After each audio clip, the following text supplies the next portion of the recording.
Okay, so again, this is a direct continuation from the summary and that episode on the imaginal world in chapter 4 of Tom Cheetham, The World Turned Inside Out, Henry Corbin, and the Angel Out Ahead. I'm going to continue here. And so what we've been talking about is the imaginal world, which is I would say, a way of intentional practice, which includes access to transformative experience, gnosis, including mystical experience that can change deeply our relationship with space and time, from out of linearity, from out of chronology, to make the point of view of eternity available. And similarly with space, that we can in some way step out of Cartesian Newtonian space, recognizing it to be one story that is helpful to fit into, but also step out from, and to experience a different kind of space, which is quote unquote measured by states of the soul. So this is obviously for me connected with Platonic anagoge, Jungian individuation, Neoplatonism, the strands of Gnosticism in here. And we're trying to continue understanding what Corbin means by the imaginal world a bit more. So it's basically a way of being present involving a certain kind of epiphanic awareness, an epiphany or awareness that involves awareness of the imaginal and this kind of relationship to time and space, which is profoundly different than that which we know. And I'm going to continue where the previous is kind of necessary context here because this is a bit far out to anyone just jumping in.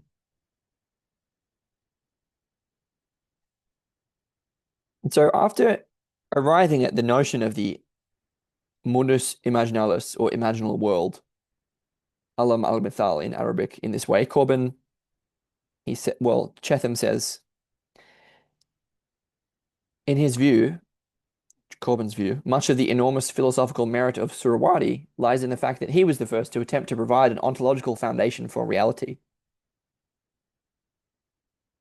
And that's not quite clear to me, but that's what Cheetham wants to talk about. And so there's a certain claim here, quote, to provide such a foundation, namely an ontological foundation for reality, there must be available a cosmology that disappeared from mainstream Western experience with the triumph of the Aristotelianism of Averroes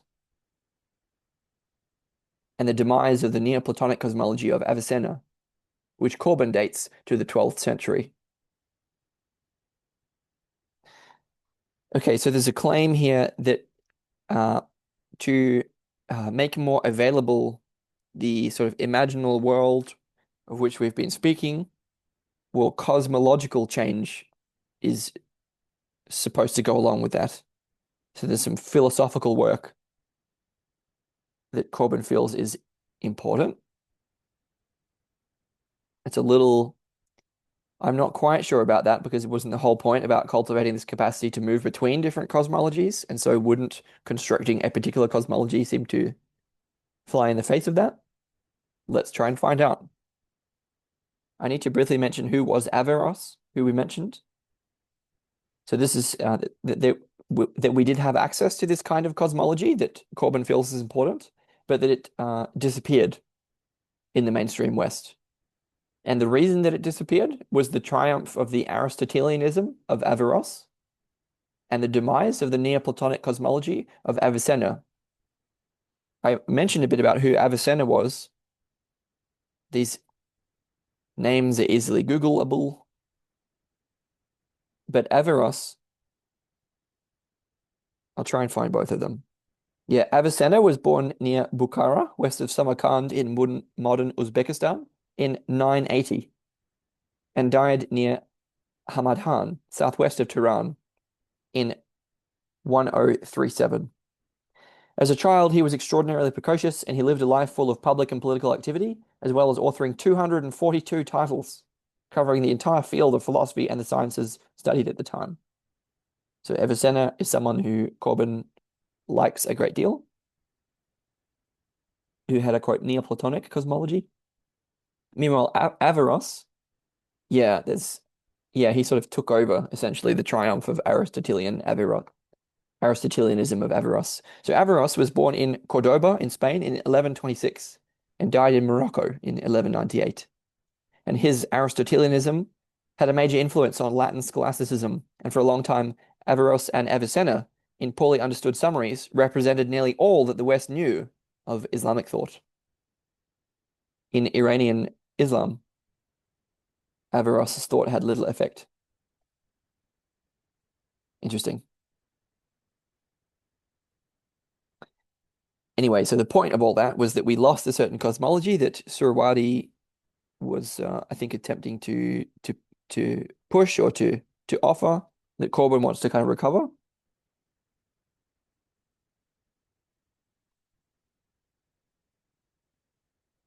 And so regarding the demise of the Neoplatonic cosmology of Avicenna, of which we mentioned, this latter, that cosmology, provides a tripartite cosmology with a corresponding epistemology, or, as Corbin often calls it, gnoseology, meaning gnosis, gnoseology. Okay, so essentially, epistemology being like a way of knowing. So this is a three-part cosmology, including a way of knowing that is sort of geared toward gnosis. That was offered, it's a Neoplatonic cosmology offered by Avicenna that Corbin dates to the 12th century.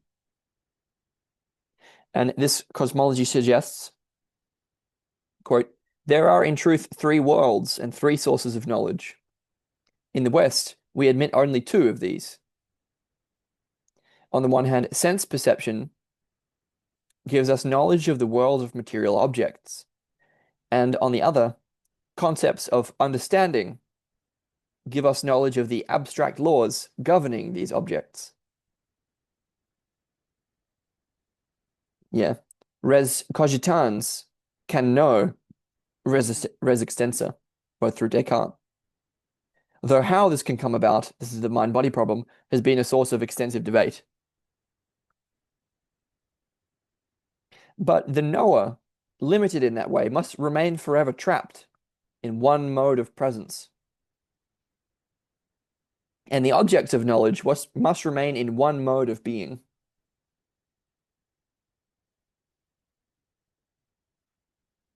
Okay, so what we're talking about is a cosmological change, a change in our cosmology that is designed to sort of recover this Neoplatonism of Avicenna. We can see Viveki also pushing Neoplatonism. This is not out of nowhere. And this is designed to accompany our recovery of the imaginal world, which includes the symbolic, the archetypal, the mythic, the imaginal, as a in-between world involving work of the soul that is properly between the abstract and the sensory, the subject and the object. And so this cosmology of Avicenna is designed to help us grok that. And we get a quote from Corbin here, a short one, that is supposed to describe this. He says, yet the fact remains that between the sense perceptions and the intuitions or categories of the intellect, there has remained a void. That which ought to have taken its place between the two, and which in other times and places did occupy this intermediate space, that is to say, the active imagination, has been left to the poets. Yeah, so obviously Corbin is here influenced by Jungian language. We can understand that for Jung, the power of the practice of imagination is designed to fit the same role. Although we don't need to reduce work with the imaginal to the work of active imagination as Jung understands it.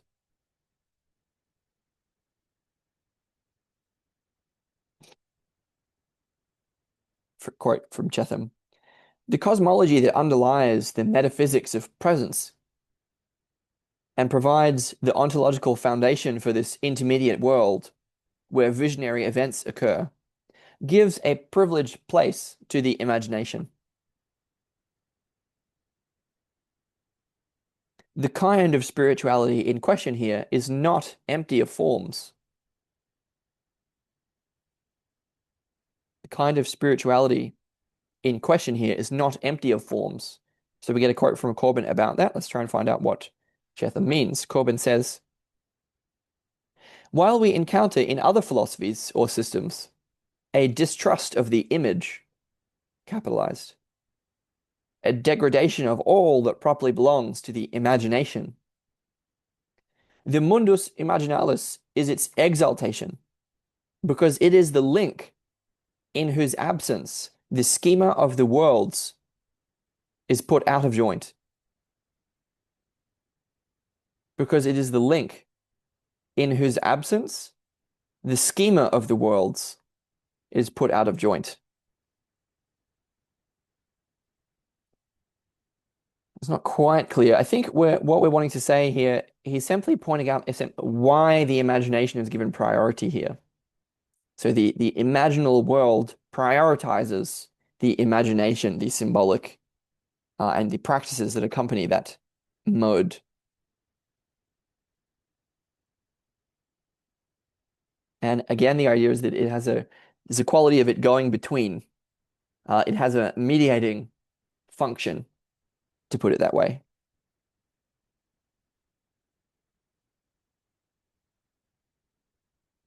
Again, Vervaeke's episode on the imaginal, so episodes 48 and 49, are really valuable here.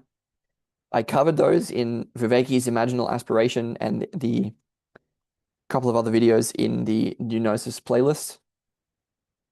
That's really important because unless we understand the whole point of the imaginal here, the whole point of work with symbols is that they can knit back together these different splits between abstract and sensory, subject and object. And without them, quote, in whose absence the schema of the world is put out of joint. There's a way that we fragment into different fundamentalisms or literalisms without the imaginal.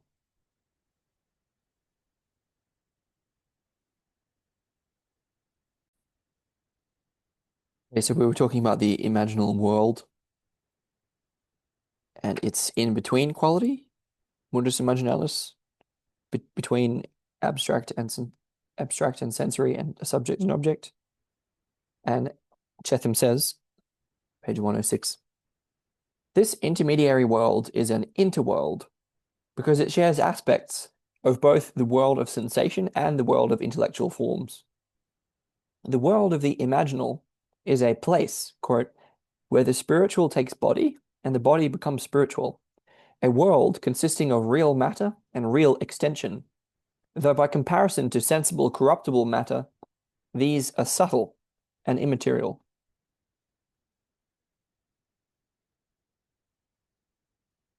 Cheetham says, it is a measure of the depth of the catastrophe to which we have succumbed that we have come to regard this realm as just a fantasy in our heads. It's not. It's not. We're not talking about imagination in terms of fantasy. We're talking about the imaginal. It is a realm of being with its own characteristics, its own laws, and to which we have access by an organ of cognition appropriate to just this realm. The organ of cognition that gains us access to this universe is the active imagination. We have to understand here what Cheetham means by active imagination, which is different, I imagine, than what Jung means by active imagination. Let's press on. It has a cognitive function, just as fundamental as sensation or intellection. And like them, it must be trained. Therefore, there are a perfectly Therefore, there are a perfectly objective imaginative perception and imaginative knowledge and an imaginative consciousness. Okay, so the intention of this was to say that, hey, there is such a thing as the imaginal world. We have a certain organ of cognition that grants us access to that world. Cheetham talks about this organ as active imagination, which I imagine is different from what Jung means by active imagination. We're trying to uncover what he means by active imagination that can help us to access and partake in this imaginal world. And he says that this active imagination has a cognitive function and that can be trained.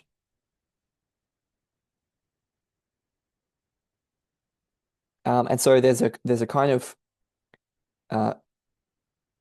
of perception, a kind of knowledge, and a kind of consciousness, all of which are imaginative.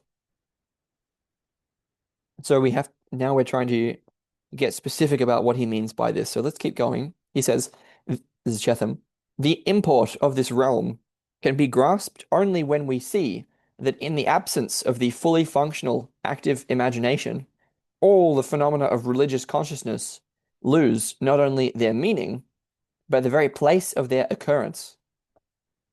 Quote, the active imagination is the place of theophanic visions, the scene on which visionary events and symbolic histories appear in their true reality.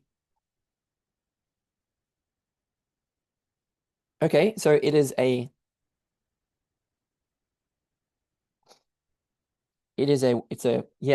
mode of being involving the faculty of imagination that grants meaning to quote unquote all phenomena of religious consciousness, and it also grants them a place of occurrence,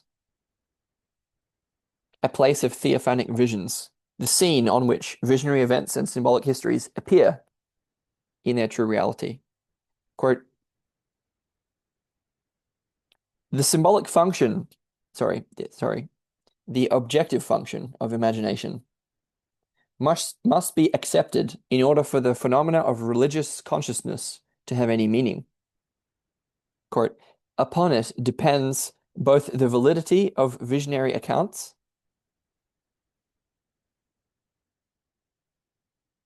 that perceive and relate events in heaven, and the validity of dreams, symbolic rituals, the reality of places formed by intense meditation, the reality of inspired imaginative visions, cosmogonies, and theogonies, and thus, in the first place, the truth of the spiritual sense perceived in the imaginative data of prophetic revelations.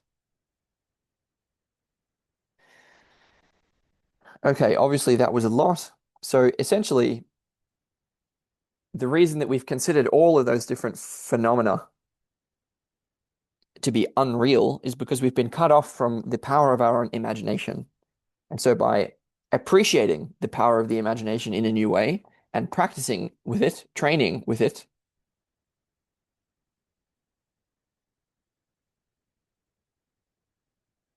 we can recover the sense for the reality of all of this, availability. Like we can recover not only the notion that all of that is real, but actually experience all of that as being real in a way that hopefully isn't dangerous. Huh. It's a lot, right? So, okay.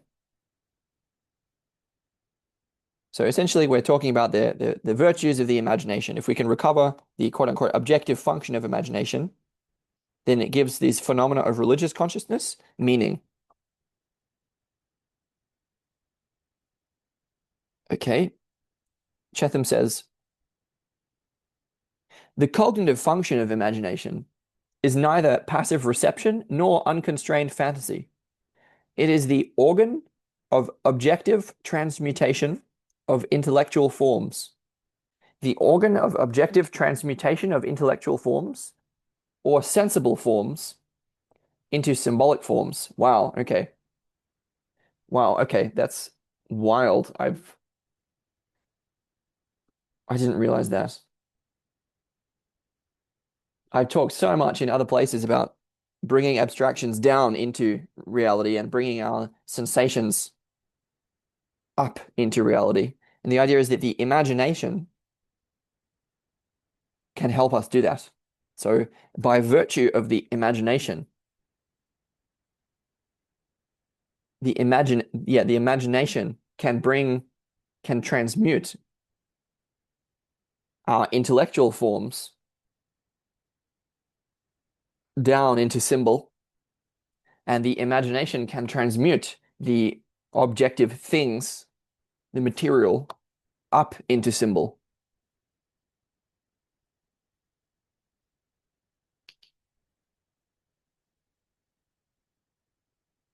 Corbin says, the active imagination guides, anticipates, molds sense perception.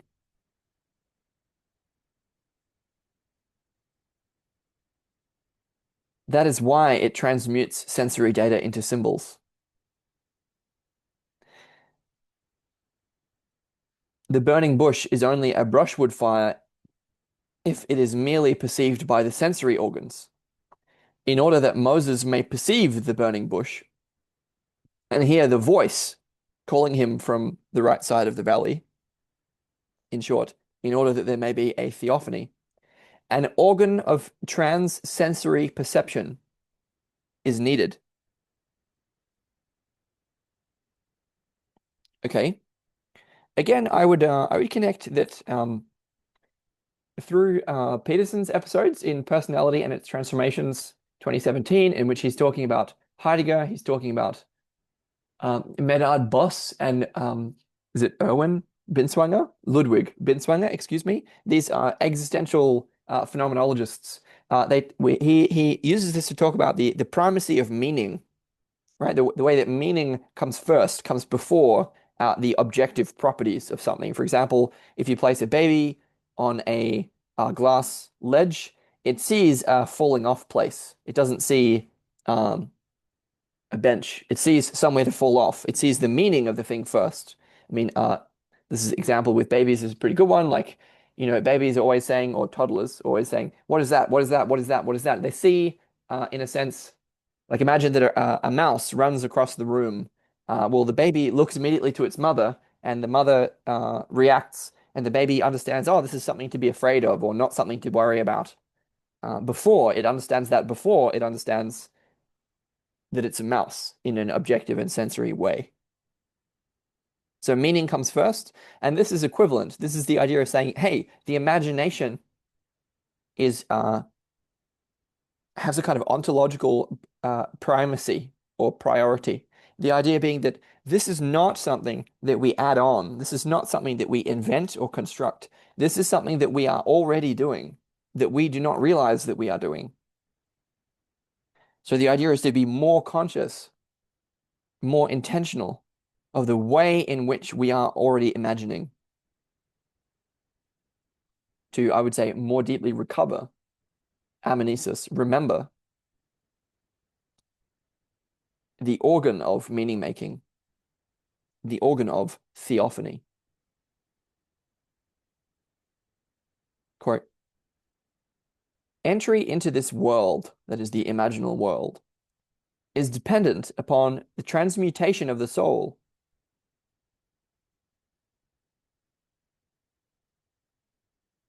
through and by means of the transmutation of the objects of knowledge.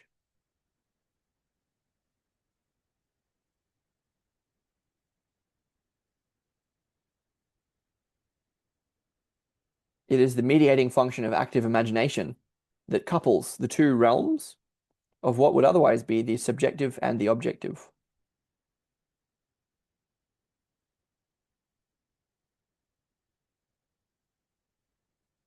Well, very difficult. So I think for me, it remains to be seen how much practicing in an imaginal way depends upon the transmutation of the soul. I think it's not quite clear to me yet what we mean by the transmutation of the soul. Through people like Jung, it's like the whole point of stuff like individuation or development towards wholeness is that it's quite arduous. It takes a long time, right? And takes a lifetime.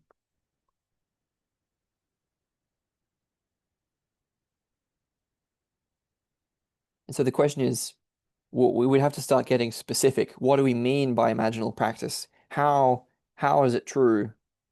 how is it the case in practice that we can take abstractions and bring them down into symbol? And how is it the case that we can take objects or matter and bring them up into symbol? And in what way exactly is that connected with the transmutation of the soul?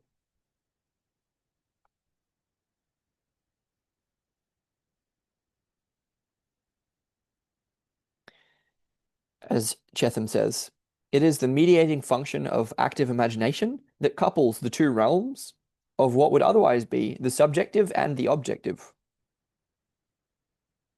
In this world, knower and known can come to correspond.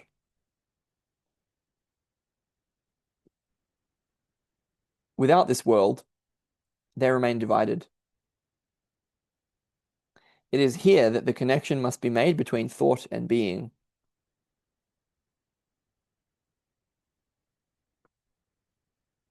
It is here and here alone that hermeneutics can take on its true function, escaping the confines of quantitative space and time of objects by moving into a world, quote, of mystical cities where time becomes reversible and where space is a function of desire because it is only the external aspect of an internal state. Yeah, so that quote from Corbin doesn't really help me because I'm really trying hard to ground this in something that's accessible. And the poetic language for me makes it so hard to, I mean, look, I do write poetry and I appreciate poetry, but the point is that I'm trying to, it's not the state, it's not time for that right now, at least for me. Okay, so I think the difficulty for me here is that Corbin's work seems to sort of presuppose this epiphany that is designed to be this kind of self-reflective active presence of this self-awareness of the soul that can sort of reveal this a deeper underlying truth beneath knower and known. But it's also the idea here is that through imaginal practice, we come to realize that. And I think that to me is more solid. So the idea again is to practice in an intentional way, an ecology of practices that includes but is not limited to imaginal practice, and that this can elicit or educe states of being that are a combination of thought and being that reveal the sort of transjectivity between subject and object by means of the imagination. And that may relate in some way with the transmutation of the soul in a way that remains to be seen. And so now Cheetham and Corbin, they want to talk more about the imagination. And so Corbin says, imagination is the organ that permits the transmutation of internal spiritual states into external states.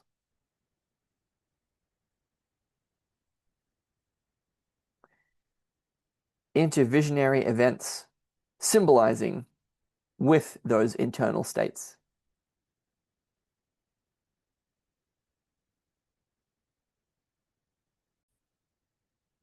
Okay, it's quite a complex quote. And what I would connect with it is uh, Jung's notion of the self that is the symbols of the self that are beyond opposites. So again, it's this use of the faculty of imagination, active imagination, involves a facility with symbols. It involves a drawing down of intellectual forms into symbolic forms and a drawing up of material forms into symbolic forms. And it uses the imagination, but it's not only between the abstract and the sensory, bringing them up into the imagination, into the symbolic, but it's also between subject and object. And so here the notion is that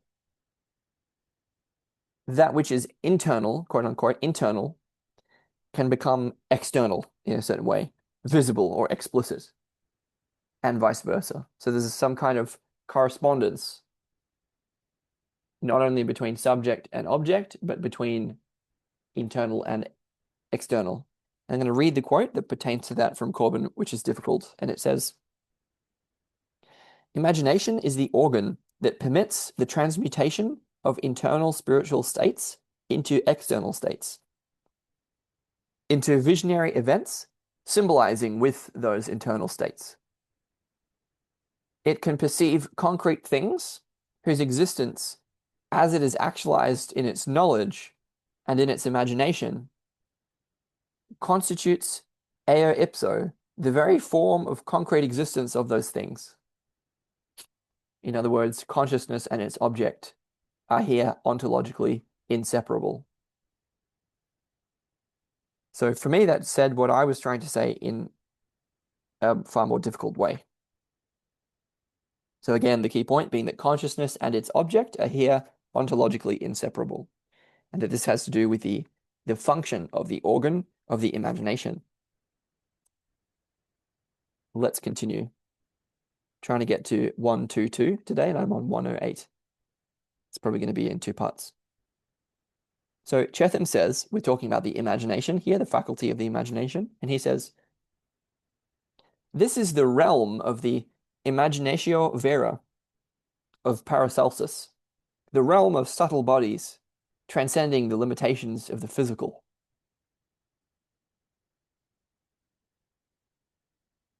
So he's referring to the work of Paracelsus. Jung wrote a book called Paracelsus as a Spiritual Phenomena, or an essay.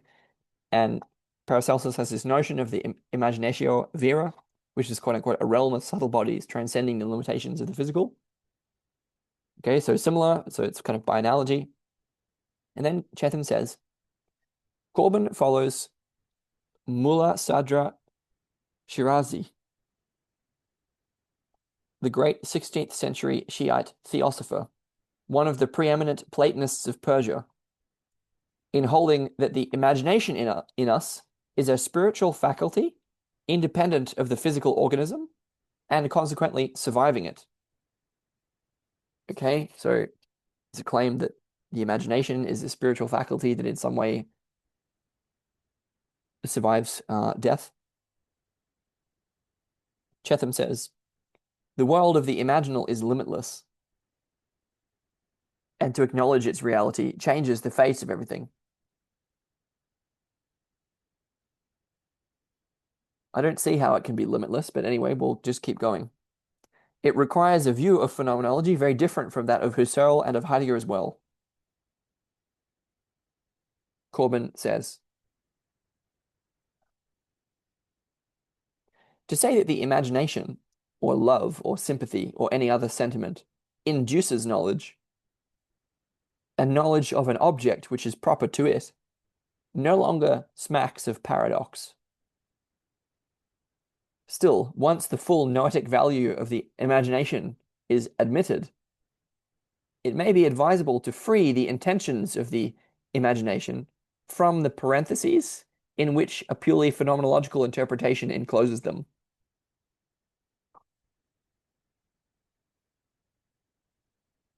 That's a reference to Husserl's concept of bracketing.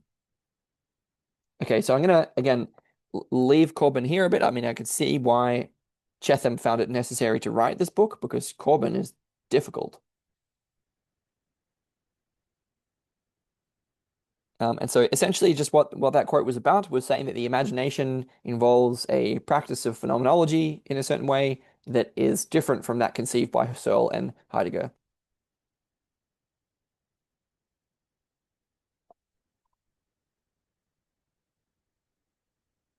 If I move on a little, he says, this is Cheetham, while it is true that this imaginal frees us from the confines of the literal and dogmatic, it does not thereby automatically free us to some unconstrained Arcadia, where our every wish is granted and happiness reigns, or even to some less happy relativist universe, where whatever one thinks is true. Good, thank you, he's addressing my concern.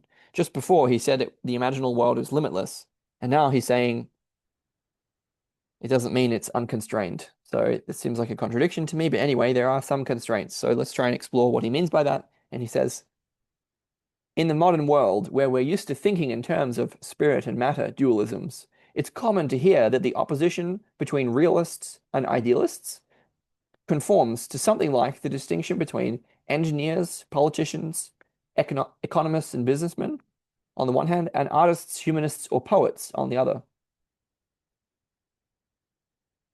The former, of course, the first group, the realists, know how the world really works and have no illusions.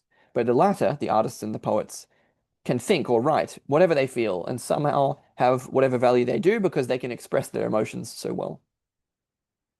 But everyone knows in whose hands the effective truth lies.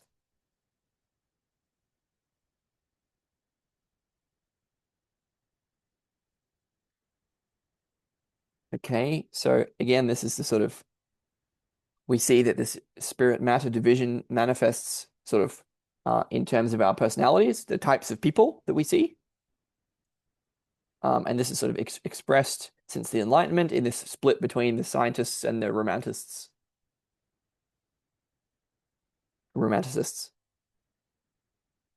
And the claim is that the imagination can be sort of mediating or get between them, and that it's not reducible to the romantic or artistic, which implies, for me, that implies that it does, in fact, have some bearing on quote unquote power in the world.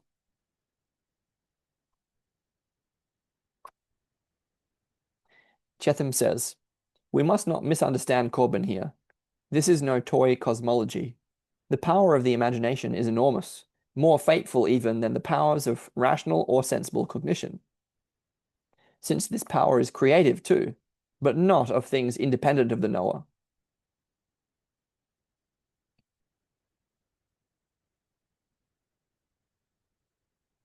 It is idioplastic, creative of forms that reflect and embody the essential truth of the person. Wow, well, I can see there ties to collective intelligence towards co-creative problem solving, the idea that we can give rise to creative forms that reflect and embody our essential truth. This is a profoundly creative power. Okay, well, how can we tap into this? Corbin is most emphatic. Quote, the seriousness of the role of the imagination is stressed by our philosophers when they state that it can be the tree of blessedness, or on the contrary, the accursed tree of which the Quran speaks. That which means angel or demon in power.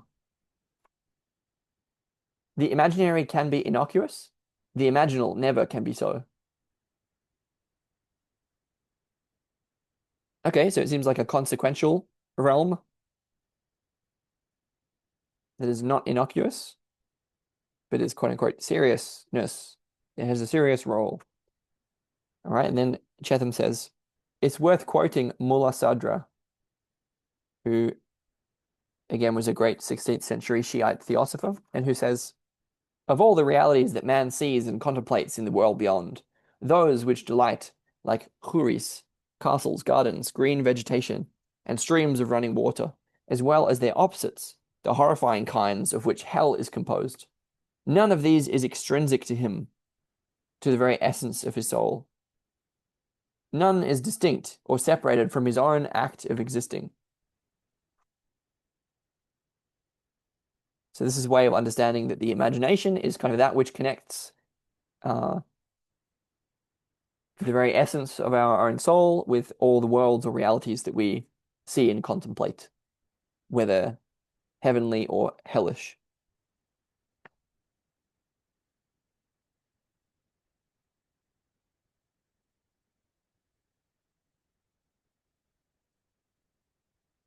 Okay, I'm gonna get through a few more quotations here, and then I'll see what I'm gonna do afterwards. He says, this is Cheetham.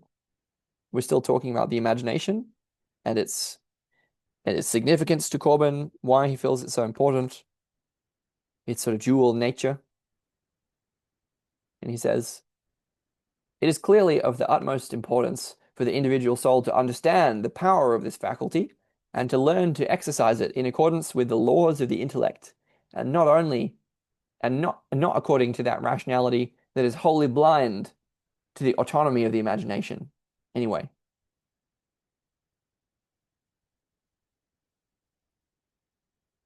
so again, he's here talking about that we can't be blind to the autonomy of the imagination, and therefore I don't see how he can agree with Chittick that it's a mistake to grant the soul the notion of some autonomy because there's a clear connection between work with the soul and work with the imagination, as we've been discussing throughout. So the question to Cheetham would be, how is it that the imagination has autonomy, but it's a mistake to grant the soul that autonomy? But he's not going to be able to answer that since he's not here. So let's continue. The imagination is inherently ambiguous, and this because of its intermediary status and its dual nature. It has both a sensitive passive aspect and an active aspect. Again, so it's between, the imagination is between in all these different ways, both passive and active. It has an intermediary status and dual nature, inherently ambiguous, like Mercurius, I might add. And then he says, so we're characterizing the imagination here. And he says, we share the former, the sensitive passive aspect, with the animals, but in humans, quote, it leads to judgments that violate the laws of the intellect.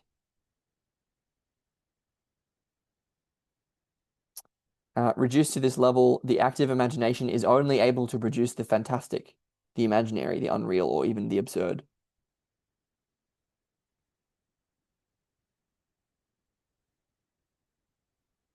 Okay, he says, but when the imagination acts in accordance with the intellect, it becomes capable of producing meditative thinking and visionary events that are true perceptions of realities in the imaginal worlds.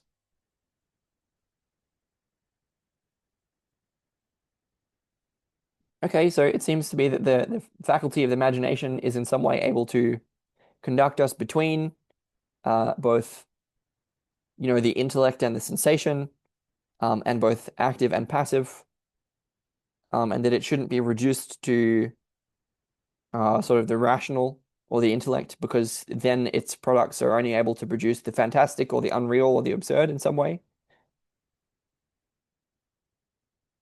But I think if we can be a little bit more active or intentional or conscious in our creating with the faculty of the imagination, then it's capable of producing, quote, meditative thinking and visionary events that are, quote, true perceptions of realities in the imaginal worlds.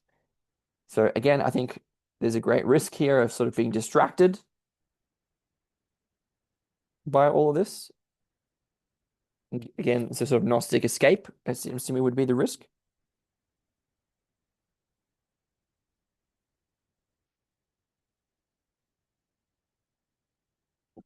We now get a quote from Ibn Arabi, who can hopefully help us clarify this at least a little. And he says, in the doctrine of Ibn Arabi, as in Sufism in general, it is the heart that is the organ most closely linked to the functions of the imagination. The power of this heart is himma, Himma, himma.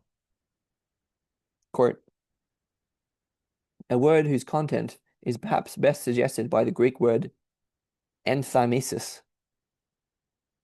which signifies the act of meditating, conceiving, imagining, projecting, ardently desiring.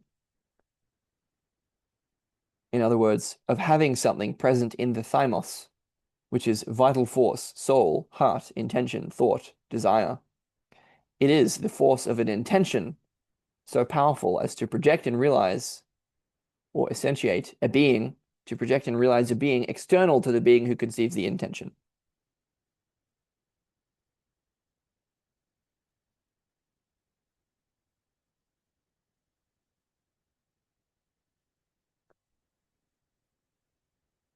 Okay, so the heart is the organ most closely linked to the functions of the imagination. That's super interesting. And that heart has a certain power, and it's the power relating to ardently desiring.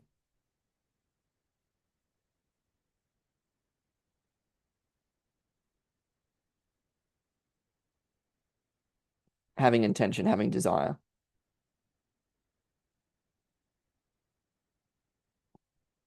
Then Cheetham says,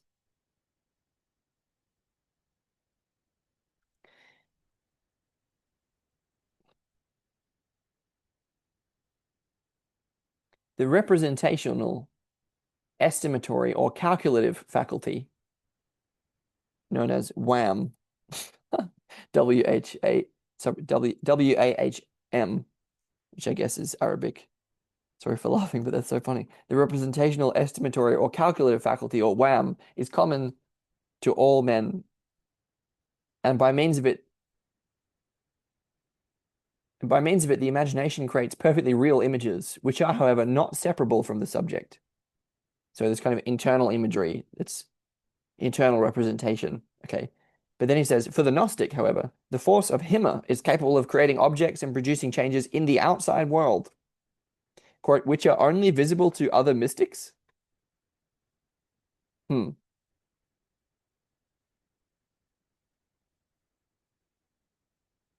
These events are taken to be the domain of parapsychology in the modern world.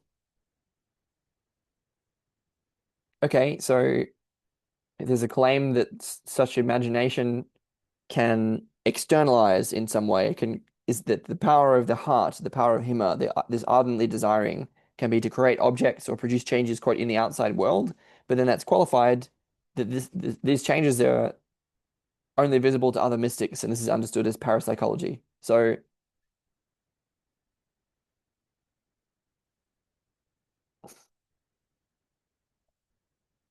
yeah, so the question for me obviously is that it seems to be a tendency here that it goes toward the abstract, toward the upper, and my question is sort of what bearing it has on the quote unquote physical 3D actual world,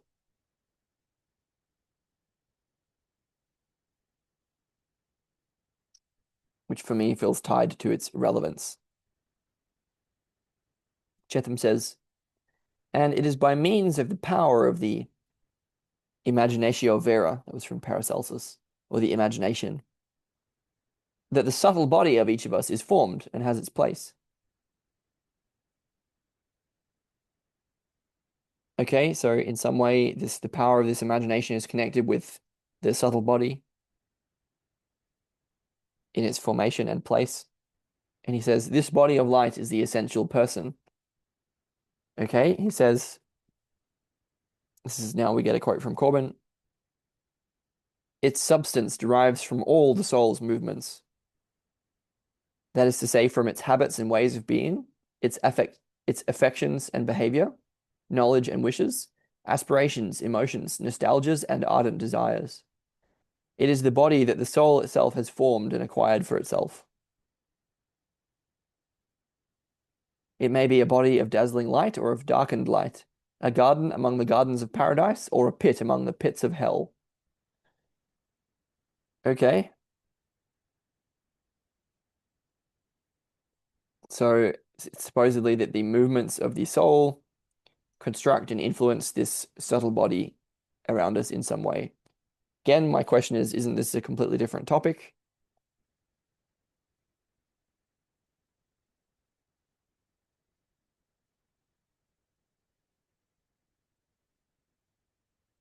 Okay, so I'm just going through it and reading what he says and trying to make what meaning of it that I can.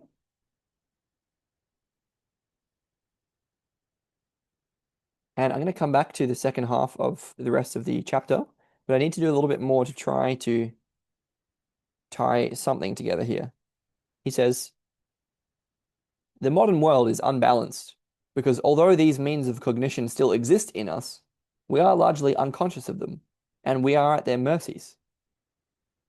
Even if we do give some credence to the powers of the imagination, we cannot know what to do with them, since we have no framework in which to understand their significance, their power, or their use. That's all very true. How can this fit in? And I was trying to point to that earlier, but it's, as you can see, not easy to ground it in. This is exactly how it fits in, right? So he says, the chief characteristic of the metaphysical structures upon which Surawadi, Avicenna, and the mystics of Islam base their ontologies is their hierarchical ordering, leading from the material world through multiple levels of, quote, angel souls and beyond to the realm of the, quote, absolute divinity.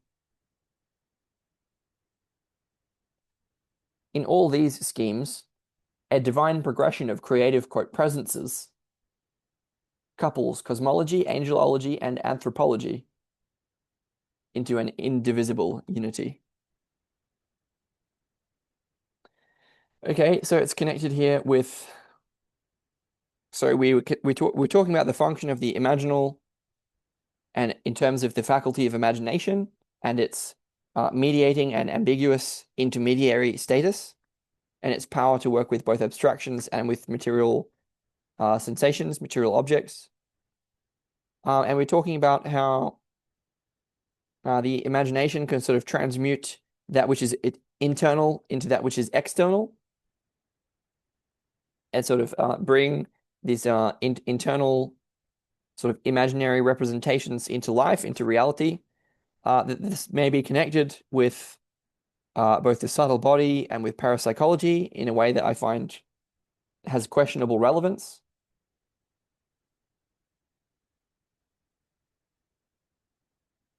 In this time, we had, that there are, different kinds of visions that are possible, ranging from heaven to hell. Again, I would say that Chris Bache is kind of relevant in passing. And so we want to be careful with this stuff. We were talking about Hima as the power of the heart is linked to the function of the imagination, and how it has this quality of ardently desiring, Greek enthymesis, which is it's a quality of like meditating, conceiving, imagining, projecting, ardently desiring, that can bring these visions into reality in some way.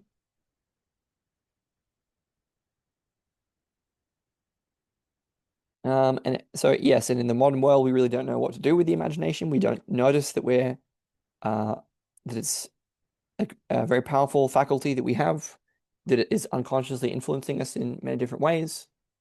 And then we connected that with a sort of absence of cosmology. So he was tying this back to the people like Surawadi and Avicenna, the mystics of Islam, who connect the faculty of imagination within their sort of cosmology, their metaphysics, the ontology that they're using, which is extremely hierarchical.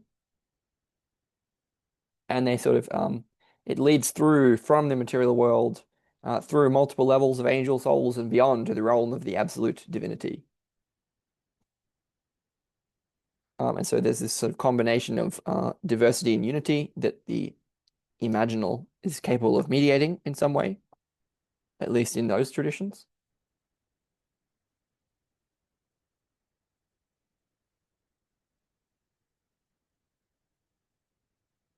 And I'll just finish the paragraph. It says,